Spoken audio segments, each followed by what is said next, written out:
Welcome to In Edina, a program about the people, places, and activities all in the city of Edina.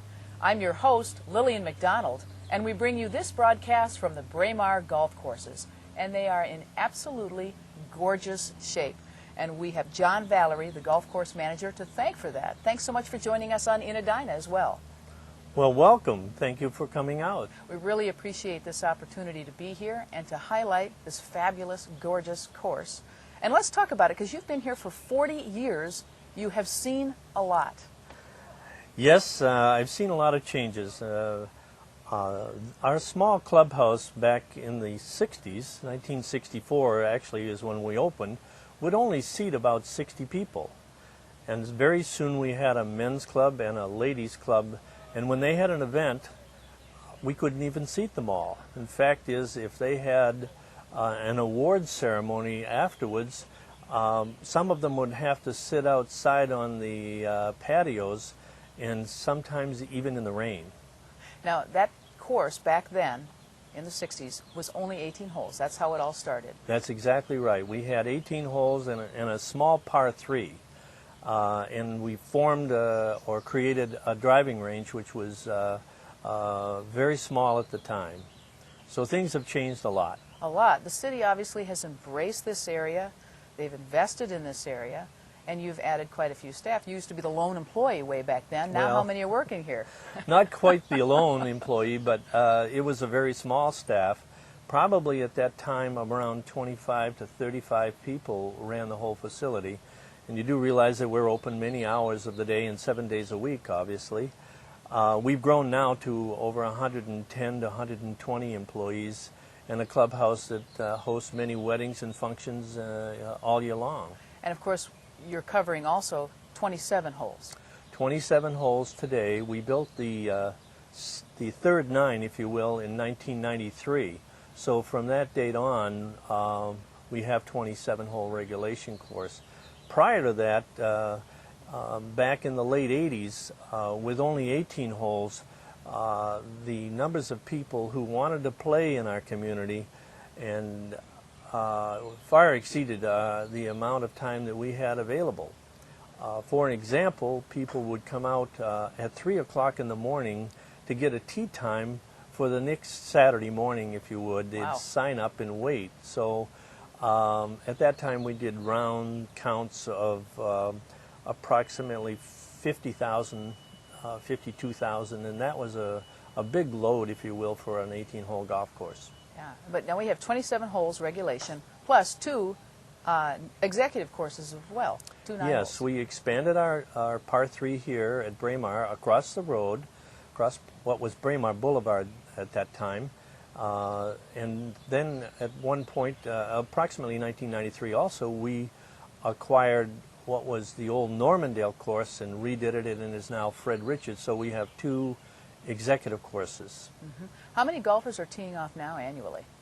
Annually, we do about 63 to 65,000 rounds. We have done as much as 86,000 rounds on the main course. Wow. Each one of our executive courses does about 25,000 rounds. So 45 holes of golf is a very large complex and a lot of people. That's a bunch. Now, but it's not tough to get a tee time. I mean, it used to be tough to get a tee time, or what's happening now? Very good point. Golf has waned some. Probably there are 3 factors. One, we built a lot more golf courses than in our metropolitan area.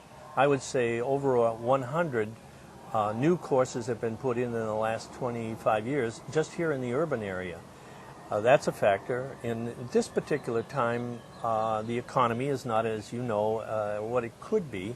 And then the third factor is the numbers of different venues that families have now let's say in the sports arena and all the leisure activities that are out there, golf has to compete against that now. Now, people can always play out here, but they can also pick up their game. You have a driving range. Absolutely. We have a driving range, and if people want to come out, they can get on relatively easy. One of our 3 nines are probably going to be available for people who come to the course on a walk-in, as we call it, basis. So no more waiting at 3 a.m. for a week to get a tee time the following Saturday. That's a good thing. You know, you have to put a lot of work into course design, course management, course updates. What's happening to keep this place active so that folks are interested in coming to play? Thank you for asking that. It is challenging to always keep your golf course at a high maintenance level, especially with high traffic. But we also have to take into considerations the changes that have occurred in golf, and one of them is the equipment that we have today. The golf ball goes farther. The drivers that are out there now are having to actually be controlled by the United States Golf Association so that they don't hit the ball too far. Not my problem, by the way. Well, we want to get you out here and get you playing, but that means that certain things happen. A lot of courses have had to lengthen their courses because the golf ball goes farther. And I chuckle because people who are in my age bracket, if you will, are still hitting the ball in many cases as far as they did in their 30s or 20s. And that is because of the 2 items I just mentioned. The golf ball goes farther, and subsequently they can hit the ball 250 yards when that was as far as the ball went back in the 70s. So you're keeping it going and keeping it in line so that there's enough length and place to play. This is a community within a community here, too. In addition to golf, you host banquets, weddings, community meetings. Yes. Men's and ladies' clubs get here and gather. Those are all important parts. That's the really unique and wonderful thing about, I think, Braemar, is that here on this facility we have ladies' leagues, for example. Those ladies have bonded, and they play their particular day each week. For example, our Braemar Women's Club have been playing together for 30 years or more, and they're here this morning playing, and we have probably 800 ladies in that particular category. And that's what golf's all about. You know, it brings people together, men and women and children as well. John, I want to thank you so much for all the efforts. I also want to mention that you're president of the Minnesota Golf Association, and you're very active in Explore Minnesota Tourism, and that business is important to this course and the state of Minnesota. How so?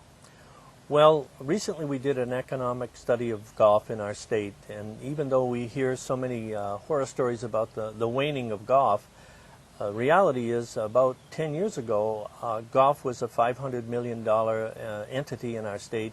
It's now $1.2 billion, so you can see that there is considerable growth there. We feel that's an important economic engine in the state of Minnesota. Well, we definitely appreciate Braemar's part in that entire process. Thank you so much, John, for your work, for 40 years on this course, and many more to look forward to. We appreciate it. Thank you for coming out to Braemar.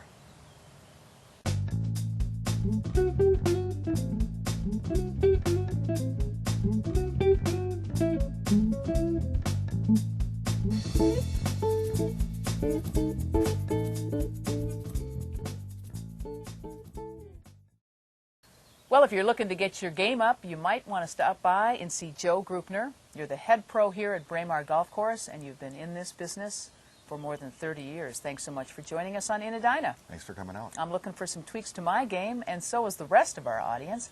How do you go about the business? Well, taking lessons is a challenge for people. They need to be prepared to work on their game and practice. But we've got a great staff out here. I've got 7 teaching pros that work for me.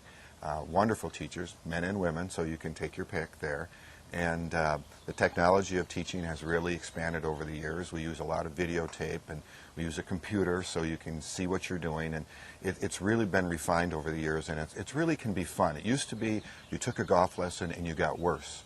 That's not true anymore. You can take golf lessons and immediately get better if it's done correctly, and I think we do it correctly here. Well, now, that's interesting because it used to be, too, that, you know, somebody would stand there and you'd swing the ball and the head pro would say, do this, twist this, turn that, and you're still frustrated. But you're using technology now. How would you use that on a player like me, who's, you know, an intermediate player or less? You've played some golf, so you've got some habits that you've already developed that we want to change. So the first thing we would do is put you on the video and show you what it is. We would probably compare you to someone that's got a good swing so you could see the difference in the movements. And then off of that, we would start working on your game from where the initial mistake was and do a lot of drills. We'd give you homework. You'd want to do work at home. You'd do work at the driving range. But we'd give you a plan. We'd give you a program and a way to go about it so that you'd feel like you knew exactly what to do each time you went out to practice to improve your game. And if I came in and I said, look, I'm trying to get distance, you can really make a change in that. Absolutely. Or somebody who comes in and says, I'm a 4-putter or I'm a 3-putter. The first thing that we're always going to do is talk to you about your game. What do you think your game is? Some people don't even know. Some people haven't even analyzed it enough. Some people have analyzed a lot and they know exactly what they want. But that's where we always start. We want to know what you want, what your goals are, and then we take it from there. How many people are taking lessons here?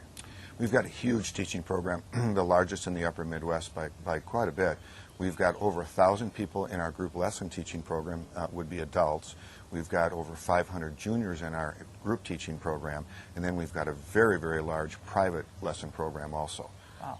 Okay, so you break it down men, women, children, and you also break it down individual lessons and then group lessons as well. How many in a group? We'll take 8 people in a group. Okay. It's 5 classes for $99. They're spread over 5 weeks or 2.5 weeks, depending on the program you want to pick. Okay. So it's a very good value. And if I'm looking for a one-on-one kind of a deal? Those lessons are $50 a half hour, but we have a package of 6 lessons for $250. So it breaks down the price a little bit, and it gives you a program to get on. And of course, you've got homework in between. You get on the course, go onto the driving range, or in my case, I better be on the green working on the putting game. Yeah, whatever you want. Yeah. Talk a little bit about the junior program. It's huge. We have a huge junior program. We can take the kids right from the beginning of never touching a club all the way to tournament golf. What age? We start them at 10 here. Okay. Although we'll take a 9-year-old if they really are showing interest, but that's as low an age group as we can go. Here now at the Golf Dome, which we work on in the winter, we'll start kids at age 6. Wow, that's really young. Yeah. But the sooner you get going, the better your game is. Absolutely. So you take them at the young age and you're developing them over time. Yep. Through the school system, or is this separate from the school system, or a combination? This is separate from the school system, although we do teaching for the Edina Community Education Program. They come through us also. Okay, so you see a lot of kids with a lot of promise come through and move through your program and then move on into maybe big positions, huh? Yeah, we've had Chris Perry come through our program that played the tour for many years, won out there. Hillary Lunke, who won the U.S. Women's Open, came through our program. So we've been real fortunate to have some wonderful kids come through. Boy, I tell you what, Joe, thanks so much. I know I'll be coming by to see you for a little tweak to my game, and love to see I you. invite others to do as well. Thank you so much for your work here at Braemar. Thanks for coming out.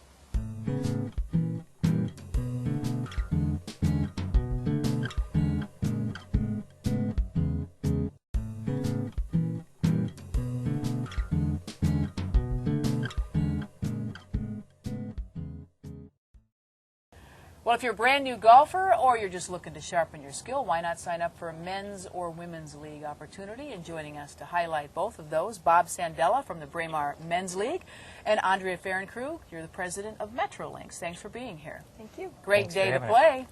Certainly is a great day to play. The Men's League plays a lot. Yes, we have leagues on Tuesday for match play. Wednesday, 9-hole match play in the evenings. Thursday is Blownet, biggest day of the week for the men's club. Saturday, and then all week. Plus we have some outside events where we play other clubs. 24-man team, the 8-man senior, the Metro seniors. A lot of opportunities for competitive golf. And you've been golfing for a long time. Yes, I've been in the Braemar Men's Club for 40 years, and I play 4 to 5 times a week during the summertime. And it's opportunity for fellowship, friendships, competitive golf. Now, Metrolinx is a lot like the Men's League, only it's for women. Correct. We play 3 nights a week, 2 here at Braemar, Mondays and Wednesdays, and Thursdays over at Fred Richards. Okay. And what's nice about this league is it gives you an opportunity while you're holding down a full-time job or a full-time family or full-time whatever, and then you get a chance to play, was it every other week? Right, we are unique in that sense that we golf every other week. So if you sign up for Mondays, you golf 8 times during the summer, over the course of the summer, every other week. How many women in the women's league? We're actually one of the largest women's leagues in the state of Minnesota. We average around 200 women every summer. Do you think it's growing? It seems like there are more ladies taking up the game. I absolutely do think it's growing. A couple of different reasons. One, they're seeing the men in their life golf and they want to be involved in that side of it, but also from the business perspective, lots of business outings, lots of charity outings. And because our league offers that opportunity to start out as a beginner and it's non-competitive, it makes it easy to get involved. Yeah, and we're also seeing more youth involved, but you know, I'm an older player, and I started this game after my 30th birthday, and you know, you can pick it up at any time, ladies or men's. Absolutely, and that's what's great about Braemar, actually, because they have the staff here to provide the lessons. They have the largest junior program in the state, but they also have one of the oldest women's leagues in the state of Minnesota. Bowling Green has been around for 80 years. Wow, so it's a social event as well, and you get together and hang out and make some relationships that last a lifetime, really. This traveling team kind of interests me in the men's league. You have, did you say 24 players on there? We have a 24-man team that plays against other clubs. But what's interesting, though, is the handicap is going down. Yes. We are picking up some young, good players because a few years ago the cutoff for handicaps was around 12. Everybody was 12 or less. This year it's 8 or less. And we're not just seeing improvement in the men's game, but we're also seeing improvement in equipment. And I know that's helping the women's game as well because they're catering to the needs of women golfers. Do you think that's what's changing the game and making it easier to play? Well, I do think there is definitely a trend towards focusing on women. For instance, a lot of the golf stores around the Twin Cities had women's nights this last spring where it was open to women only. And a lot of the equipment reps were there so that women could come in and demo, and that makes a huge difference. Yeah, if you get a little, you can shave a stroke or two off your game, it makes you come back for more play, doesn't it? Yes. Joe gave me some lessons, and I'm hitting the ball better than I've ever hit it. 10 years ago, I didn't hit it as far as I do today. So it's new technology and something to look forward to. Yes. Great. Well, get involved. To get involved in the men's league or the Metro League's women's league, we can go to the Braemar Golf Course website, sign up. New players or experienced players can come pick up your game. Absolutely. absolutely. Thanks so much for joining us on Edina. We'll see you on the links. Thank you. Thanks. See you there.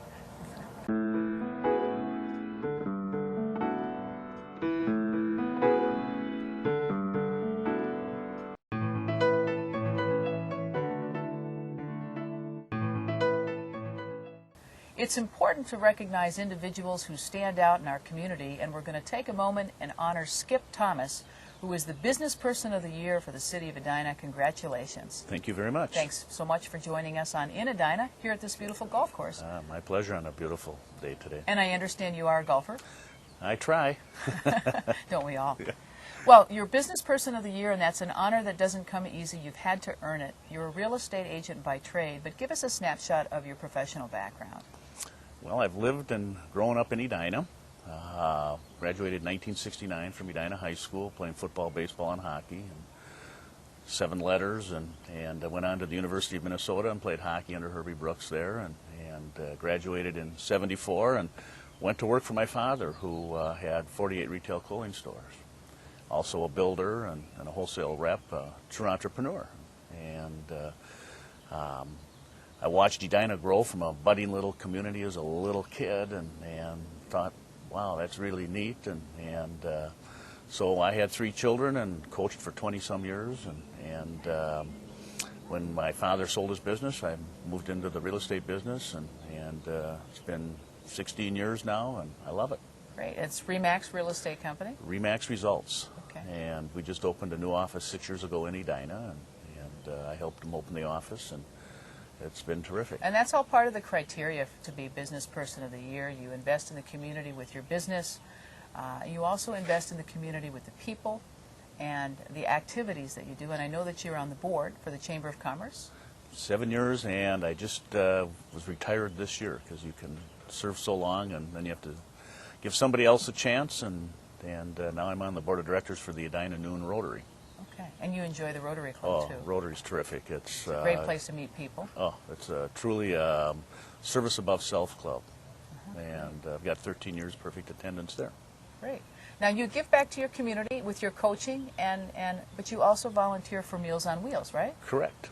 And through our the Rotary, we do a lot of mentoring projects. We're over at Cornelia School doing one right now.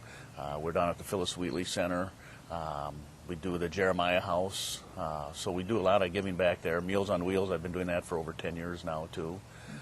So giving back to a community is what it's all about. You know, people are looking for things to do to give back to their community, especially in challenging economic times where, you know, they're kind of trying to fill voids. Why give back to the community? One, it's just it's a personal feeling of just satisfaction, having the wherewithal to do it and making you feel great. Through our Rotary Club, we do teaching English at Cornelia School. We do the Jeremiah House. We go down and cook a meal quarterly down there. We do the blood drive. We also work with the VEEP. What's the VEEP? It's Volunteers and Service Assisted to Help People. And believe it or not, it's Richfield, Edina, and Bloomington, and it's people that are just short right now and things in these challenging times. And it's really self-satisfaction, just being able to help people. And the Chamber also has some opportunities as well. Right. The Chamber has, we have a lot of volunteer organizations that are members of the Chamber, and through them we help them out with people that love to volunteer their time and help them do their fundraisers. And you don't have to be a lifetime resident to get involved. You can be somebody who's just moved in. Correct. When I got married, my wife was from Milwaukee. We joined the Edina Newcomers. Great organization for people in Edina. And people wondered what I was doing there, but I guy who grew up in this town. Why are you a newcomer? What are you doing here? I used my wife as the excuse, and it was really fun. We did that for over 10 years, and they had a gourmet club and other things, and plus we did projects through them too. So it's a step out and get started, get active, get involved. Right. Well, since you're in the real estate business, Skip, give us a little snippet of what we can look forward to in our community. I know it's a challenging market right now, but what do you think? It's going to cycle out of it. We're probably going to be tough for the next year and a half. The old adage is don't spend more than you can afford to spend, and have a good agent. And that also means invest in your community so that you've got some time on your hands to do that. Know what's happening in your community and invest in it. I don't care what community you live in, give back to it because it is such self-satisfaction and people really appreciate it. All right, Business Person of the Year, Skip Thomas, thank you very much for joining us on In Edina. Thank you very much. All the best. Thanks.